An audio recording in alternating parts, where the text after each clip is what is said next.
My name is John Farrell, and I am the owner of Trilipiderm Premium Skincare, based in Jackson Hole, Wyoming. My team is here today to chat with dermatologist Dr. Daryl Regal about the importance of hydrating and protecting your skin, and in particular, protection from the harmful rays of the sun that we all experience every day. Dr. Regal is a noted dermatologist, former president of the American Dermatological Association, former president of the American Academy of Dermatology, and former president of the American Society for Dermatological Surgery.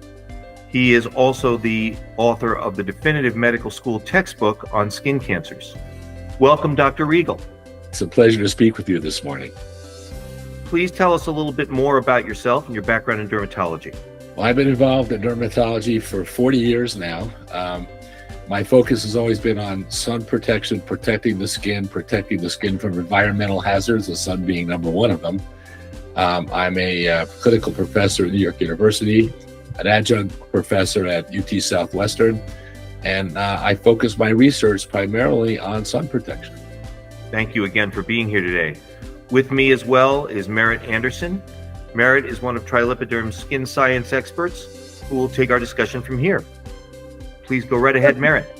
Thank you, John. Good morning, Dr. Regal. We are so grateful to have you here today and just really looking forward to digging into some of these questions about hydrating, sun protection, and how we can best set ourselves up for skin health. So let's get started. Okay. As a dermatologist, what are the primary concerns that we should be aware of regarding sun exposure and its impacts on the skin? There's plenty of good reasons to be outdoors in the sun, health reasons, exercise reasons, but you have to use common sense. Protecting your skin is relatively easy, and by doing it, you really lower your risk for damage of the skin all the way out to skin cancer. So basically, probably the number one thing you can do to lower your risk is to wear sunscreen, because it's been shown in numerous studies the regular use of sunscreen lowers your risk for photoaging, for aging of your skin, as well as skin cancers. That's probably the number one thing you can do to really make an impact. Absolutely. And so whenever we're facing that sun exposure, can you explain the difference between UVA and UVB rays and the impacts that they have? Well, there's really three kinds of UV rays, A, B, and C. C we don't see on the Earth because it gets filtered out by the ozone layer. We really don't see very much of it. UVB is the next group up, and traditionally we've thought of UVB as being the rays that cause skin cancer. UVA is the next part of the wavelength that runs right up against the violet, right up against visible light. And traditionally we think of UVA as being more photoaging, aging of the skin. The dividing line between those is not as big as it used to be. Clearly, UVA exposure can cause some skin cancer. UVB exposure causes aging. So it's not really as clear-cut as it used to be thought. It's important, therefore, to protect from both of these wavelengths to really make a difference. Absolutely. And that's so interesting about the UVC rays that don't make it through. I did not know that. So you were speaking about how crucial sunscreen is in protecting against these things and that it can be simple. What are key factors that individuals should consider when they're choosing a sunscreen? Basically, the important thing is really to use a sunscreen that's SPF 30 at least, to make sure you get the coverage of what you want. Anything less than that, you're probably not getting a reasonable coverage. Also, it's important to pick sunscreen that has good ingredients. The FDA has 21 approved ingredients. Make sure there's at least 2 or 3 of those in there to make a difference. And then finally, the cosmetic feel of the sunscreen. If it doesn't feel good, you're not going to use it. People always ask me, what's the best sunscreen? And the answer is the one you're going to use. It's really also important that you like the feel of it on your skin. If it's too drying, that's not going to be very good. If it irritates you, that's not going to be good. If it stings when you put it on, that's not going to be good. So the other thing is to try the sunscreen, to try it on the back of your hand to see how it feels, so you will use it. Those are probably the major considerations. And, we all have that one person in our life who says, well, sunscreen's poisonous, or it's better not to use it, etc. What are a few common misconceptions about sunscreen that these people have, and what would you say to that type of person? Well, there are always these conspiracy theories out there, a variety of things. And Sunscreen is good. There's no data that shows that it's dangerous or anything like that. I know the concerns are out there. Could sunscreen be irritating coral reefs? The data really does not support that. If you look where the coral reefs are going degrading versus where the sunscreen is, it doesn't overlap. There's probably a virus that's probably really implicated in coral reef destruction. Also, the concerns about absorption of sunscreen ingredients. There have been people who suggest, oh, these are absorbed, they're going to cause a problem, and they put a list of a bunch of hypothetical problems out there. The reality is, the experiment is done every weekend in the summer in the US where tens of millions of people are using sunscreen. We're not seeing any of those hypothetical risks. So I think that's a really good reason to show you that sunscreens are safe, and they're certainly effective. We know that too. Definitely. Thank you so much for that clarification. And then what ingredients directly contribute to protecting against UVA and UVB rays? To be an official sunscreen in the US, you have to have at least a pinch of one of the 21 approved ingredients. Now, that doesn't make it a very good sunscreen. Most good sunscreens have several ingredients. They have reasonable concentrations and reasonable SPF. So those are really the things that make a sunscreen effective, as well as we talked about before, cosmetic feel. If it doesn't feel good, you have to use it. So those are also important considerations too.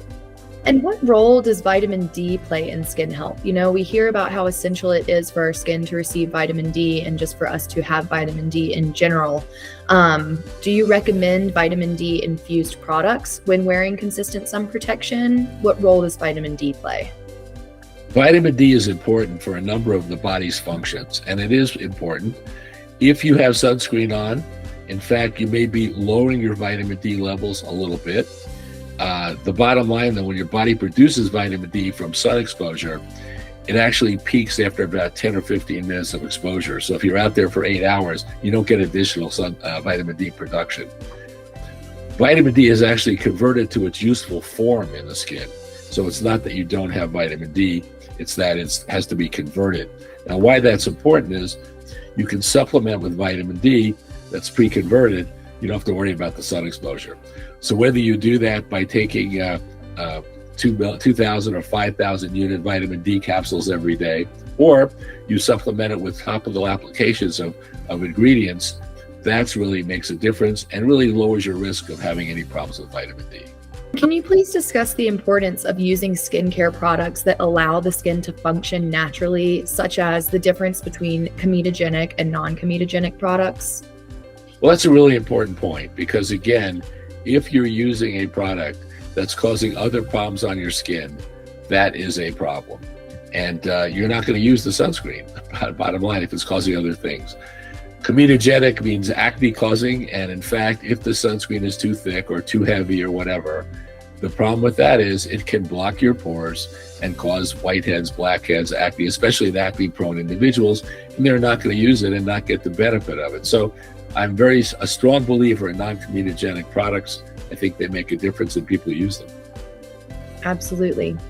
And can you explain the role that hyaluronic acid plays in skincare formulations? How does it interact with the skin, and what results do you achieve from having hyaluronic acid-rich formula? Hyaluronic acid is a natural moisturizer to the skin. It exists in your skin. And if anything you can do to augment that is helpful.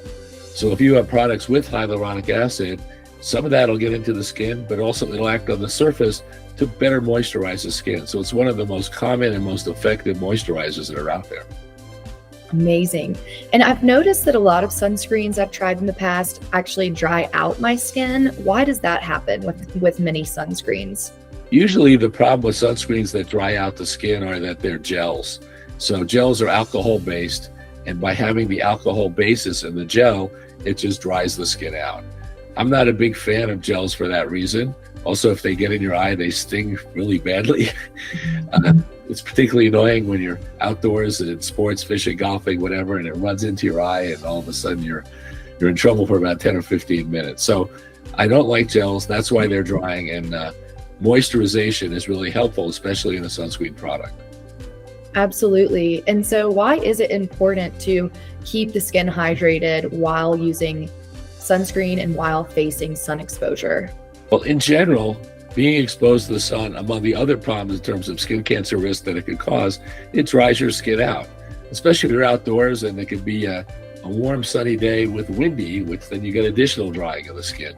So I think all of us have experienced the wind burn at some point, which is really friction of the air going over, drying the skin out. So having a sunscreen with moisturization really helps in two ways. One is protecting from the rays of the sun and the drying effect, also protecting from other environmental factors that can really be harmful to the skin.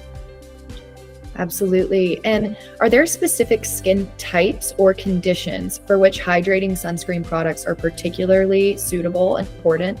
Typically, if you have dry skin, any hydration is good. If you're in a dry environment, hydration's even better. If you're up in the mountains of the Rocky Mountains in the winter, or you're in northern Minnesota, you can certainly get dried out particularly badly. But even in environments, if you're in Florida, which is more humid, but the sun is really strong, your skin can get dried out. So it's effective for everybody, especially the moisturization component. Awesome.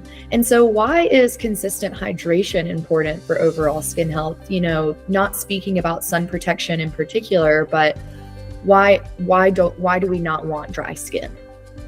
Your skin is your body's natural armor against environmental threats and external threats.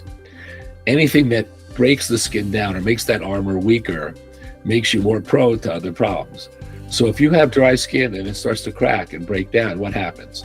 You can get infections of the skin. You can get cracks, fissures, painful, all these things that can make a difference. Simple moisturization can really significantly lower that risk, and that's why it's important. And can you discuss the importance of consistent sunscreen application? You know, I think that a lot of people put their one layer on as the day gets started and then forget that they maybe should be reapplying. Can you speak to that and just kind of the efficacy of sunscreens and prolonged sun exposure? There's both important points that you raised there. First of all, there are a number of studies that show the regular long-term use of sunscreen lowers your risk of skin cancer. Very clear. If you think about it, aging of the skin is a spectrum from those first few freckles you get as you get a little more sun when you're younger to the extreme of skin cancer. It's a spectrum. So photo protection using sunscreen lowers that risk and you look better with it. You look better and your risk of skin cancer is definitely lower. The regular use is important. Sunscreens typically begin to degrade on the skin in 90 minutes to 2 hours or so. So that's why reapplying every 2 hours makes a difference. It's not that it's totally gone in 2 hours, but it's beginning to fall off. If you want to get the best protection, that's the way to do it. Awesome. And can you just provide us with some general tips or advice for individuals looking to effectively protect their skin from sun damage on a daily basis? The regular use of sunscreen makes a difference. If you use a good sunscreen, one that feels good, that you're going to be comfortable with, that has the right ingredients, that's going to make a difference in your protection. You're going to age less, you have a lower risk for skin cancer, and you'll have a better life. So those are all the good reasons for using sunscreen. Amazing, Dr. Riegel. Well, again, it is such a pleasure, and we are just so grateful to have you here with us today. To be able to learn from someone like you and with someone like you is the best thing that we could ask for here at Trilipiderm. And with that, I will hand it over to John to wrap things up. Thank you again, Dr. Riegel. It's always a privilege to talk with a top medical mind in the dermatology world about the importance of healthy skin care. We here at Trilipiderm are very grateful to you for lending your expertise on skin care and sun protection today. It allows us to best serve our clients and continue formulating the best skin care available. Again, thank you so much for your time today, and we look forward to talking to you again.